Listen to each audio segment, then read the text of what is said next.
on va cliquer sur Magnet Field pour commencer à utiliser notre outil de travail pour effectuer notre levée topographique ou notre implantation. Donc, dans Magnet Field, on peut tout simplement connecter sur notre appareil dernier si jamais on utilise une station totale robotique, mais on peut juste tout simplement le fermer. Donc, première chose qu'on va faire, puis qu'on doit comprendre, c'est que Magnet Field travaille avec les icônes qui sont à l'écran, les icônes principales, puis ça y va de gauche à droite. Donc, on va travailler avec le premier bouton pour la job. Et puis, on peut continuer notre dernière job ou s'en créer une nouvelle. Donc, ici, je vais créer une nouvelle job. Et puis, la job, on va lui donner un nom qui va nous aider. Donc, on va mettre l'année, peu importe l'année dans laquelle on travaille. Et puis, le nom du projet, donc projet 3 par exemple, donc demandez à l'enseignant pour la description. Vous pouvez marquer les noms les membres de votre équipe. Et puis, on fait Next. Donc, quand on va commencer, on peut choisir différents appareils GPS. Donc, tout de suite, on a quelques tablettes FC6000 qui peuvent être utilisées tant bien pour le kit de GPS Topcon HyperVR, la Base Rover, ou on pourrait aller choisir par exemple le kit de GPS GR3 Base Rover, ou on peut même utiliser un autre si on voudrait connecter avec une radio UHF-2. Donc, va falloir prendre le temps de vérifier quel appareil vous utilisez aujourd'hui. Donc, si j'utilise le HyperVR, je sélectionne celui-là. Comme je suis dans une vidéo, je vais faire un simulateur pour vous expliquer comment ça fonctionne. Donc, quand notre choix est fait, on fait notre crochet. Donc, choisir celui qui s'applique à vous, soit le HyperVR pour le kit de GPS HyperVR ou GR3 pour les GPS un peu plus âgés. Après ça, on fait Next.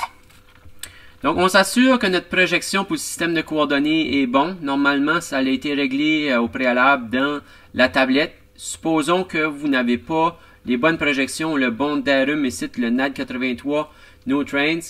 Tu dois aller t'en créer un. Donc, pour le créer, demander à l'enseignant où ça pourrait être dans une vidéo supplémentaire pour voir comment faire ça. Donc, tout ça devrait être comme vous avez là avec le géoïde. On a deux géoïdes. Donc, le HT2 barre en bas 0, celui-là, c'est le géoïde le plus ancien. Mais si on utilise les données LIDAR du gouvernement, on peut prendre le géoïde de 2013. La différence entre les deux peut être quand même assez grande. On parle dans la région d'Edmundston d'environ 400 mm de différence.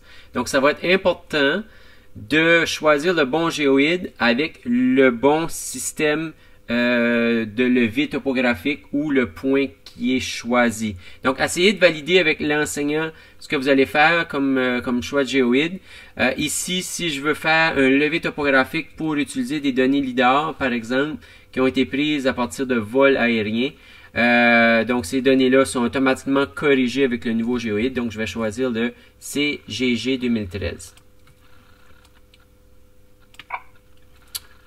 Donc, l'important, c'est tout simplement de le noter dans notre carnet de notes, quel géoïde on va prendre. Supposons que vous prenez l'autre géoïde, ben on peut modifier les élévations un coup rendu dans le logiciel Civil 3D, par exemple. Donc, on va y aller avec les unités en mètres. On fait juste Next là-dessus. On s'assure que tout est là. Les coordonnées nord, est, élévation, ça va. Et puis, je mets tout ce qui est là, crochet.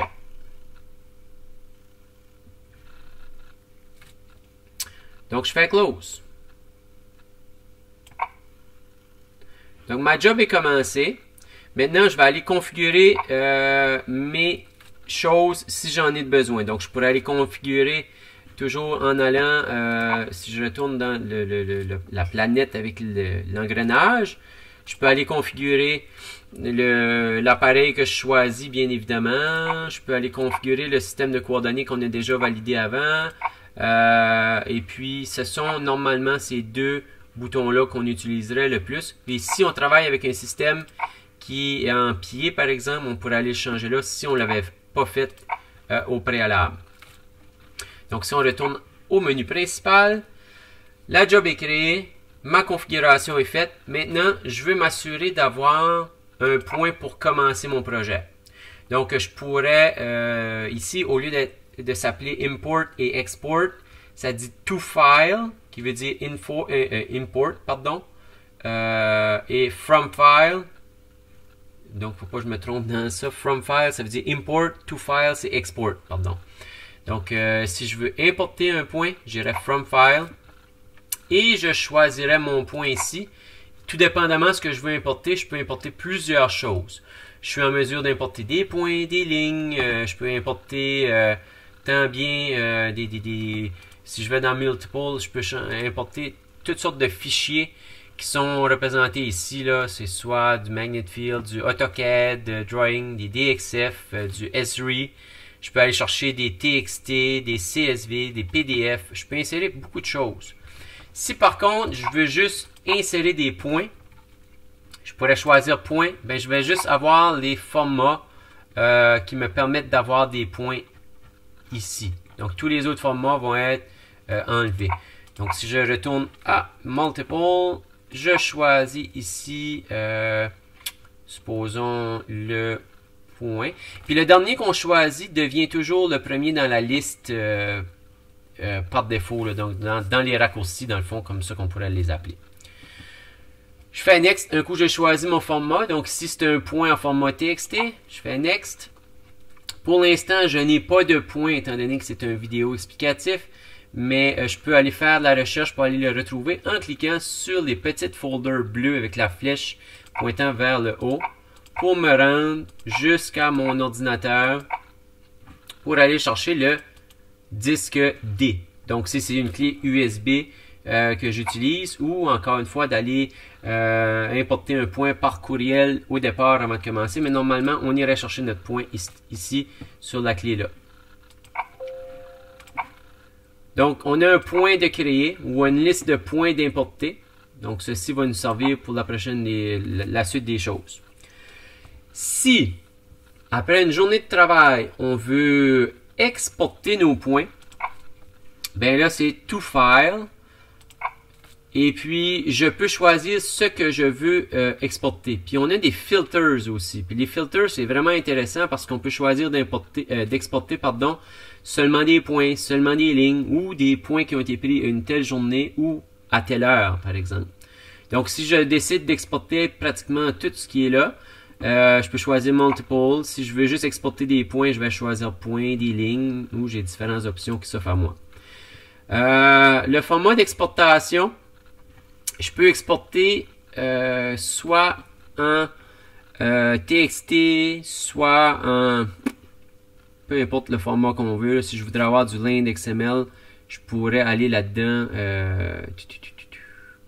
LandXML. Je choisirais mon format là. Et puis, je l'exporterai. Si je choisis texte, pour l'exemple ici aujourd'hui, je peux faire Next. Je peux même exporter des superficies en ligne pour avoir des calculs de superficie dans mon logiciel Civil 3D, par exemple. OK. Donc, j'ai pas de point à exporter, mais lorsque je suis ici, vous allez voir que si je vais créer un point avant de commencer, par exemple. Donc, on va aller dans Edit, Point, puis je vais ajouter un point. Le point 1000, crochet. Voilà, et puis j'ajoute un autre point, 1001. Tiens. OK, so, je retourne à la maison, je clique sur Export, To File, et je fais Next. J'ai 2 points, Next. Je peux les filtrer selon les différentes options suivantes. Donc, vous avez remarqué la petite case qui avait été sélectionnée ici, Use Filters. Ben, ça me permet justement de choisir un filter qui a été pris selon des types de points, selon des codes, selon des layers, selon des symboles ou selon des dates et le temps, par exemple. Donc, si je choisis la date, je veux exporter les points d'aujourd'hui, je clique juste sur Today et puis tout ce que ça va faire, c'est que ça va m'exporter mes points dans le format d'aujourd'hui. Puis encore une fois, je vais aller me rendre sur ma clé USB en cliquant sur les petites folders. Je choisis ma clé USB et puis je choisis le nom du fichier, puis je fais tout simplement crochet. Comme ici, je n'ai pas vraiment de clé USB, je ne peux pas vraiment accomplir cette tâche-là. Donc, on connaît maintenant comment importer des points, comment exporter des points. Edit, même chose ici, je peux éditer ma liste de points, ma liste de code, je pourrais changer les layers par exemple. Donc, je pourrais aller voir beaucoup d'informations là-dedans. Si je clique sur ma map, donc je suis en mode simulation. Ici, on peut choisir selon la map, le petit réglage, la map avec la petite engrenage. Je pourrais aller chercher le background directement dans les options au haut. Et puis, je peux aller chercher le background de la map Bing. Qui est vraiment intéressant parce que ça va nous donner une approximation du secteur où on se situe pour l'instant. Donc, voilà. Donc, tout de suite, mon point 1000 a été créé à un endroit vraiment étrange dans le milieu de l'eau. Donc, moi, ce que je veux faire, si je veux effacer ce point-là, je pourrais tout simplement le sélectionner et puis faire, en cliquant longtemps dans l'écran, avec le stylet, ça fait comme un right-click. Et puis, je peux faire Delete. Yes, je peux le déliter directement de ce point-là. Donc, je le sélectionne d'abord. Après ça, je clique n'importe où, quelques secondes ailleurs, dans l'écran blanc ou directement à côté. Et puis, ça fait comme un clic droit. Et puis là, je peux faire Delete. Je peux l'éditer également. Donc, si les coordonnées ne sont pas bonnes, le code, j'ai fait une erreur, je peux choisir dans ma liste de code et puis le modifier comme je veux. Je peux modifier aussi le style. Si je ne l'ai pas mis sur le bon layer, je peux le faire directement là.